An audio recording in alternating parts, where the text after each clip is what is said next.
सिद्धेभ्यः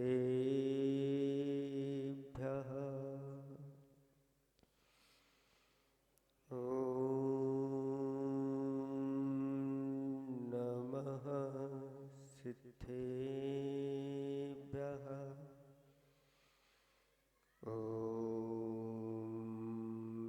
नमः सिद्धेभ्यः।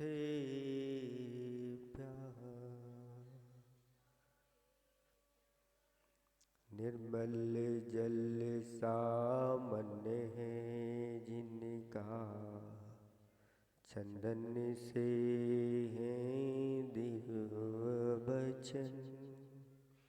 अक्षत सम अक्षत है श्रद्धा, सुमनो सा सुंदर है तन। नैवेद्य चरित्र ज्ञान है दीपक, बस विधि करते धूप दहन। ध्यान सुफल है अर्घ समाधि, मुनिवर तुमको नित्य नमन। अनर्घ पद को पाने गुरुवर, मेरा अर्घ समर्पित है। एक जीवन क्या सौ सौ जीवन, गुरुवर तुम्हें समर्पित है। ऋषिवर तुम्हें समर्पित है। देवादिदेव खचराट कैवल्य कमलपति आदिनाथ भगवान की। देवादिदेव खचराट चैतन्य चमत्कारी चिंतामणि पारसनाथ भगवान की। देवादिदेव खचराट वर्तमान शासन नायक महावीर भगवान की। परम उपकारी परम पूज्य 108 दादा गुरु ज्ञान सागर जी महामुनिराज की। परम पूज्य 108 आचार्य प्रवर गुरुवर श्री विद्यासागर जी महामुनिराज की। 3 कमनो करोड़ मुनिराज। परम पूज्य 108 नवाचार्य श्री समय सागर जी महामुनिराज की। 3 कमनो करोड़ मुनिराजों की। जय बोलो परम पूज्य मुनि श्री 108 विमल सागर जी महामुनिराज की। समस्त मुनि संघ की। धर्म स्नेही भव्यात्माओं,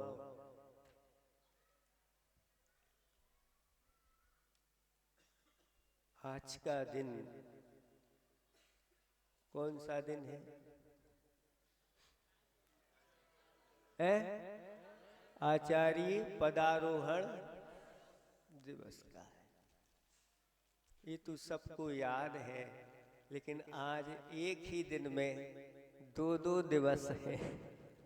ये आप लोग उस ओर चले जाओ।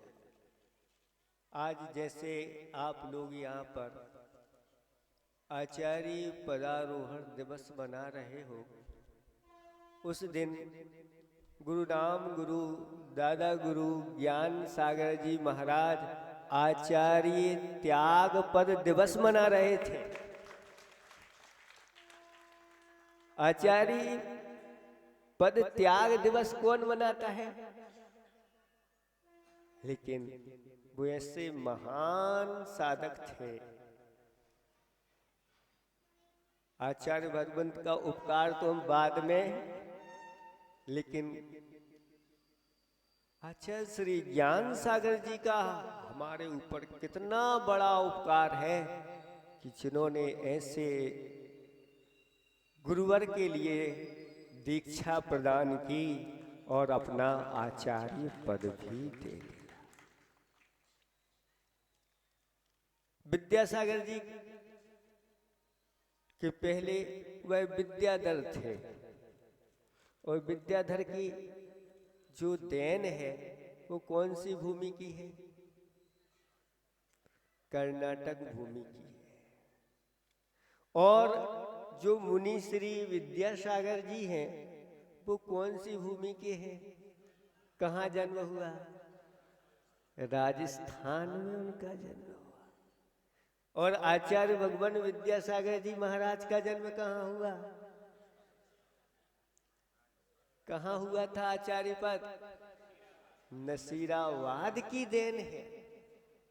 ऐसे वो स्थान अपने आप में पवित्र स्थान है।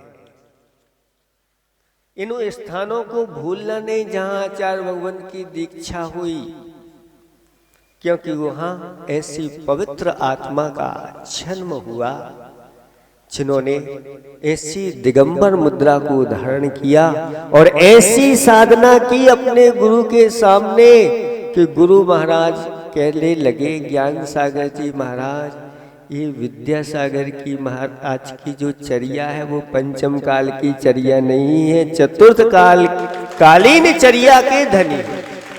जिनके गुरु ही देख रहे हैं कि ये चतुर्थ कालीन, ऐसी साधना, अपने आप में लीन रहने की साधना, गुरु की सेवा करने की साधना, अध्ययन की ऐसी लगन, जैसे वर्तमान में लौकिक पढ़ाई करते हैं, कितने घंटे तक करते हैं? 16 घंटे।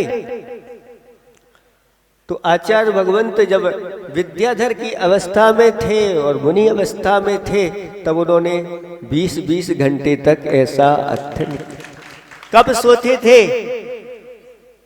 गुरु महाराज के सोने के बाद जो शिष्य सोता है और गुरु महाराज के पहले जो शिष्य उठ जाता है, वही शिष्य गुरु बनने के योग्य होता है। और गुरु महाराज उनके लिए जो पढ़ाते थे उसको तैयार करते थे। और पढ़ाने वाले भी देखो, ज्ञान सागर जी महाराज वृद्ध हैं और कैसे पढ़ाते थे। जैसे अभी हम लोग एक सुबह क्लास लगा लेते हैं, एक शाम को क्लास लगाते हैं, ऐसी क्लासें उनकी नहीं चलती थी। जैसे स्कूल में पीरियड चलते थे, ऐसे पीरियड चलाते थे। एक क्लास बंद होने के बाद दूसरी क्लास चालू होती थी, न्याय की, अध्यात्म की, व्याकरण की, और ऐसे 7-7 घंटे तक उन्होंने अध्ययन कराया ज्ञान सागर जी महाराज ने। और हमारे गुरुदेव उसको आत्मसात करते चले गए। क्या अद्भुत दोनों का लगन, पढ़ाने वालों की और पढ़ने वालों की। अगर पढ़ने वालों की लगन नहीं हो तो पढ़ाने वाला क्या करेगा? और तैयार करते थे 1-1 बजे तक। वह जागृत रह करके सो गए 1-2 घंटे के लिए और फिर कर लिया, क्योंकि उनके अंदर ऐसी गुरुदेव के अंदर पिपासा थी कि अब गुरुदेव का जितना समय जल्दी से जल्दी मिल जाए। जब कोई समय आता था और जब आचार्य भगवंत ज्ञान सागर जी महाराज के लिए बोलते थे, तो वह कहते थे कि अगर मैंने 2-3 साल अगर लेट हो गया होता तो बहुत कुछ हमारे हाथ से चला जाता। लेकिन हम सब भारतवासियों का पुण्य तीव्र था कि गुरुदेव समय पर वहां पहुंचे ज्ञान सागर जी महाराज के पास, और उन्होंने सब कितना ज्यादा से ज्यादा 3-4 साल मिला, लेकिन 3-4 साल में ही सब कुछ ले लिया। हम लोगों का जब बाहर विहार हो जाता था, आचार्य श्री भगवान के पास 5-5 साल के बाद पहुंचते थे दर्शन करने के लिए, 7 साल के लिए। कोई कहता था हम 10 साल बाद आए हैं, कोई हम कहते थे हमें 20 साल बाद। तो आचार्य भगवंत ऐसा उत्तर देते थे कि आप लोगों को तो 5 साल 7 साल में मिल रहे हैं, हमें तो इतने साल हो गए अभी तक, अब कहाँ करेंगे हम उनके दर्शन। लेकिन वो कहते थे कि गुरुदेव हमारे साथ हमेशा रहते हैं।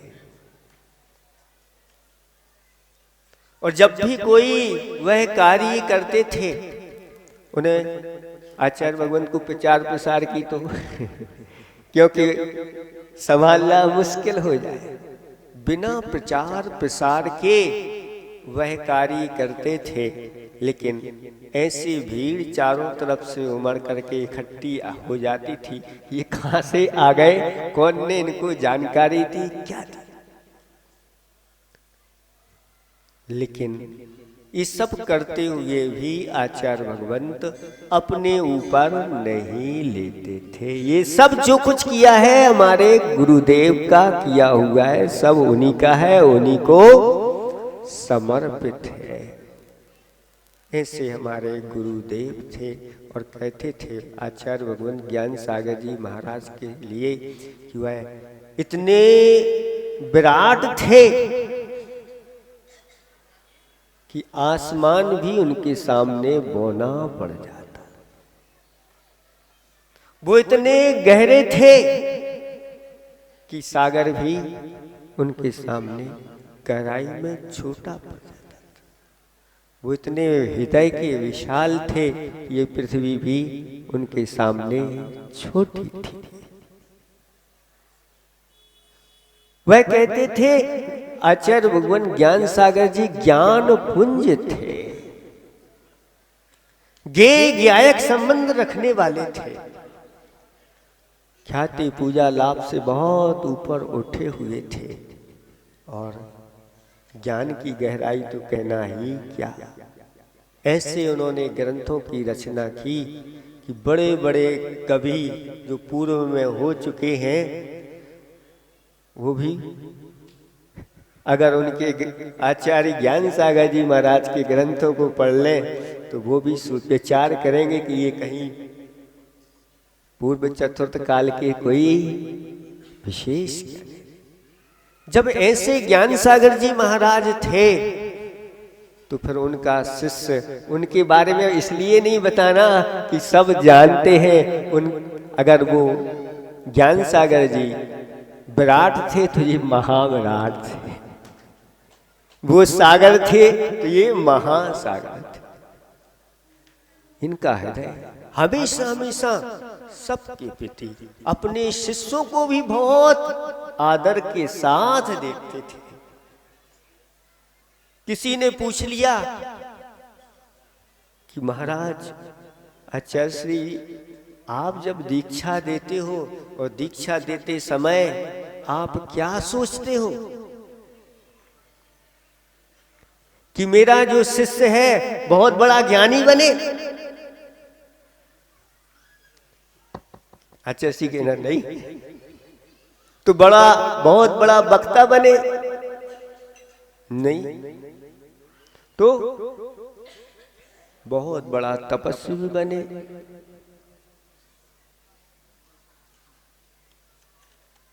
तो क्या आप विचार करते हो? वह कहते हैं मैं जब दीक्षा अपने शिष्यों को देता हूं तो मन में यही भाव रहता है कि ये मुझसे पहले भगवान बने। इतनी बड़ी सोच किसकी हो सकती है? ऐसे कई प्रसंग हैं, ऐसे शिष्य बैठे हुए हैं, दीक्षित हुए बहुत सारे 50 की संख्या है और आचार्य श्री सबको देख रहे हैं, बहुत प्रसन्न हैं। वहीं पर कुछ भक्तगण खड़े थे, वो भी देख रहे थे आचार्य श्री बहुत प्रसन्न है। किसी ने कह दिया कि आचार्य भगवान ये सब आपकी 2 कॉपी है। आचार्य श्री के जब शब्द ये कान में पड़े तो कहने चुप, तुम्हें पहचान नहीं है, ये 2 कॉपी दिख रहे हैं, ये हमारी सारी की सारी ओरिजिनल कॉपी। ऐसी अंतरंग की उनकी भावना थी।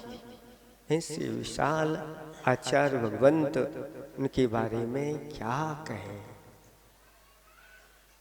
शब्द नहीं और अपनी बुद्धि भी नहीं।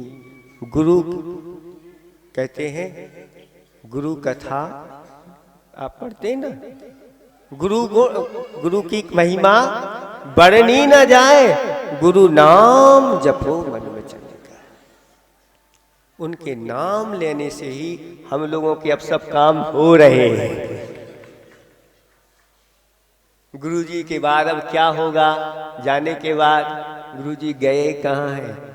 वो तो हम सबको अपना करेंट दे करके गए हैं, ओरिजिनल कॉपी बना करके गए हैं, और गुरुजी हम सब के अंदर विराजमान हैं। एक रूप में नहीं, कई रूप में हैं, और आप लोगों के हृदय में भी वह सब विराजमान है। लेकिन आपके जाने के बाद जिनने नहीं देखा, जिनने नहीं पाया, वो कैसे अपने अंदर विराजमान करेंगे, वो कैसे जानेंगे? इसके बारे में आप लोगों ने क्या सोचा? बोलो। है हमारा मार्गदर्शन जैसे अभी भाव सागर जी महाराज ने कहा, अभी बहनें आई थीं, कहाँ से? डोंगरगढ़ की बहनें छुट्टी हुई थी, और वो कहते हैं कि वहाँ पर आचार्य भगवंत के चरण समाधि स्थल पर अच्छी तरह से बड़ी भव्यता के साथ विराजमान हो गए, और उन चरणों के पास जो भी लोग आते हैं, जो भावना करते हैं, वो चरण आज भी उनकी भावनाओं की पूर्ति कर रहे हैं। ऐसे वो महातीर्थ है, उन चरणों